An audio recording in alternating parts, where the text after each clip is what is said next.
যে ইডি কে ব্যবহার করে প্রার্থী তালিকা চুরি করা হচ্ছে, ন্যাস্টি হোম মিনিস্টার।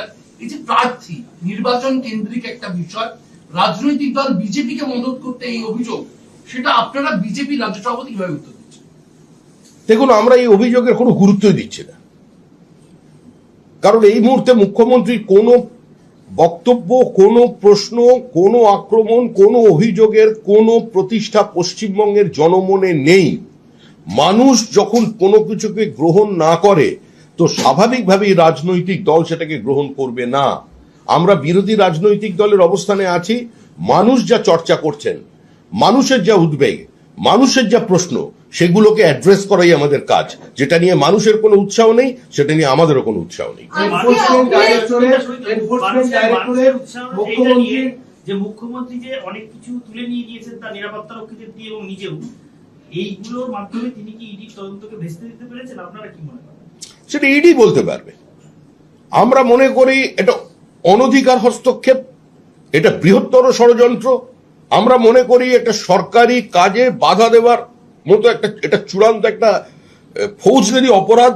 আমরা মনে করি কোনো মুখ্যমন্ত্রীর কাছ থেকে সমাজ কিংবা কোনো রাজ্য, কোনো রাষ্ট্র এ ধরনের আচরণ প্রত্যাশা করে না।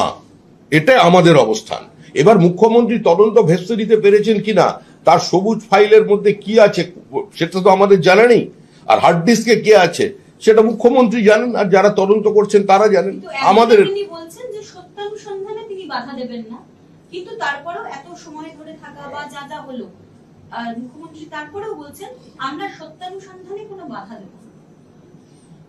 আমরা তো সত্যানুসন্ধানী বলে বাঙালিরা ব্যোমকেশ বক্সী গেছি, আমরা কিরিটি অবনিবাস পড়েছি, আমরা ফেলুদাকে দেখেছি। এখন ইডি সিবিআই তো ভাবে চলে না। গল্প উপন্যাস আর কোনো তদন্তকারী সংস্থা তো সেভাবে চলে না।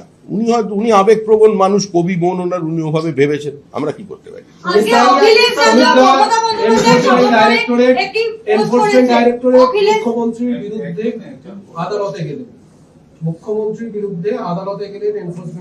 এটা এনফোর্সমেন্ট ডাইরেক্টরের বিষয়। ওদের তদন্তে বাধা পড়েছে, ওরা কিভাবে সেটাকে প্রতিহত করবে, ওরা কিভাবে রেসিপ্রোকেট করবে, সেটা সম্পূর্ণভাবে ইডির বিষয়, সেটা আমাদের কোনো বিষয় নয়। এটা পশ্চিমবঙ্গের সিআইডি নয় যে তৃণমূল কংগ্রেসের কোন সহকারী শাখা সংগঠন। ইডি সিবিআই সম্পূর্ণ ভিন্ন স্বতন্ত্র সংস্থা, সরকারি সংস্থা, তারা বুঝবে, ইনকাম ট্যাক্স বুঝবে, ওটা আমাদের বিষয় নয়। কিন্তু ইডির বিরুদ্ধেও পাল্টা দুটো মামলা হচ্ছে, ইডির বিরুদ্ধেও পাল্টা, সেটাও ইডি বুঝবে। আমরা তো ইডি সিবিআই এর ভরসায় পশ্চিমবঙ্গে রাজনীতি করতে আসিনি।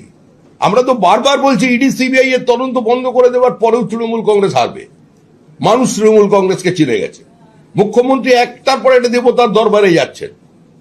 মুখ্যমন্ত্রী কালী থেকে জগন্নাথ, জগন্নাথ থেকে দুর্গা, দুর্গা থেকে উনি এখন মহাকালে পৌঁছেছেন।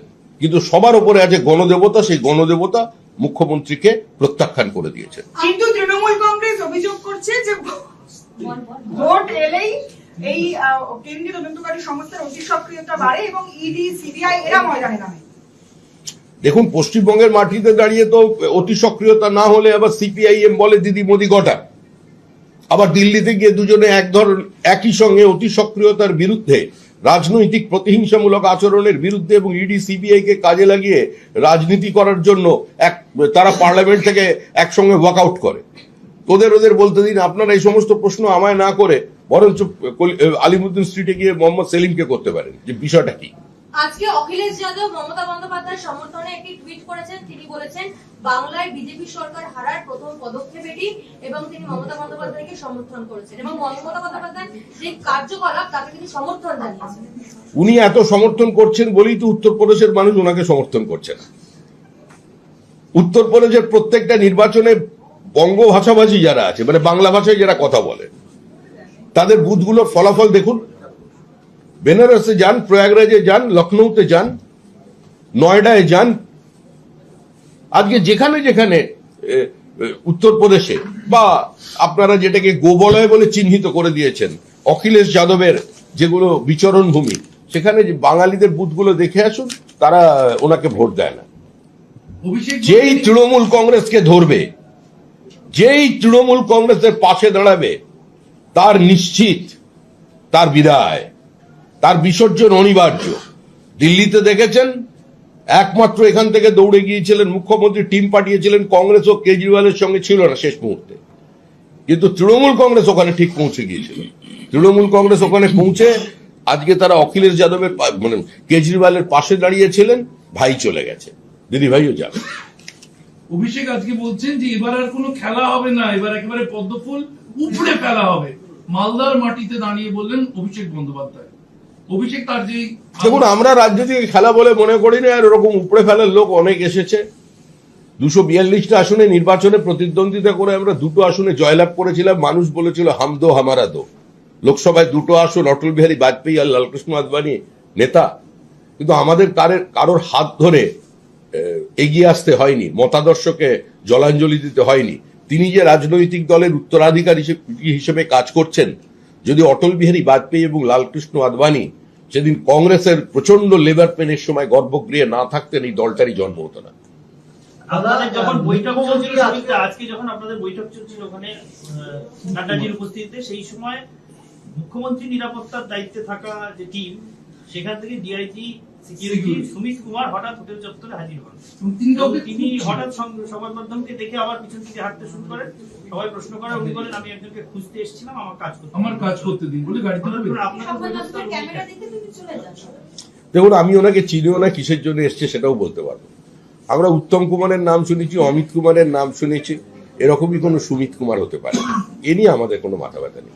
শোভনদা, আপনি ইতিমধ্যে প্রতিরক্ষা মন্ত্রী, স্বরাষ্ট্রমন্ত্রীর কথা বললেন, তার পাশাপাশি মুখ্যমন্ত্রী আরো দুজনের কথা বলেছেন। বিরোধী দলনেতার নাম করেছেন এই স্ক্যামের সঙ্গে যুক্ত থাকা, এবং আপনাদের দলের সদ্য সহসভাপতির পদে যাওয়া সাধারণ সম্পাদক থেকে জগন্নাথ চট্টোপাধ্যায়ের নাম করেছেন। দেখুন, মুখ্যমন্ত্রীর কাছে যদি কোনো নির্দিষ্ট তথ্য প্রমাণ থাকে তিনি সেটা সামনে নিয়ে আসতে পারেন। মুখ্যমন্ত্রী এ ধরনের প্রতিহিংসামূলক বক্তব্য যদি রাখেন, তাহলে তার কাছে নির্দিষ্ট অভিযোগ থাকলে তিনি সেটা সামনে নিয়ে আসতে পারতেন। আমরা তো এর আগেও বলেছি, সেটা ইডিকে দিন, কোর্টে গিয়ে ইডিকে প্রশ্ন করুন যে এই নাম আছে, কেন একে ডেকে পাঠানো হবে না। বিষয়টা এটা নয়, পশ্চিমবঙ্গের মানুষের সামনে তৃণমূল কংগ্রেস এক্সপোজড হয়ে গেছে, এবং আজকে যেটুকুনি বাকি ছিল মুখ্যমন্ত্রী ফাইল কেড়ে, হার্ড ডিস্ক কেড়ে সেটাকে এস্টাবলিশ করে দিয়েছেন। আজকের পরে তৃণমূল কংগ্রেসের ক্ষমতায় থাকার কোনো নৈতিক কিংবা রাজনৈতিক অধিকার নেই। কিন্তু আরেকটা বিষয় তো আছে, আর না। মুখ্যমন্ত্রী কিভাবে ফাইল বা হার্ড ডিস্ক কাটতে পারেন? ইডি একটা জায়গায় সেন্ট্রাল এজেন্সি, তারা ইনভেস্টিগেশনে গেলেন।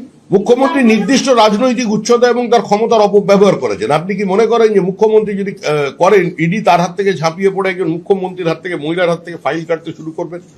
এই দৃশ্য কি প্রত্যাশিত ছিল? এটা কোনো সুস্থ স্বাভাবিক সমাজে কাম্য?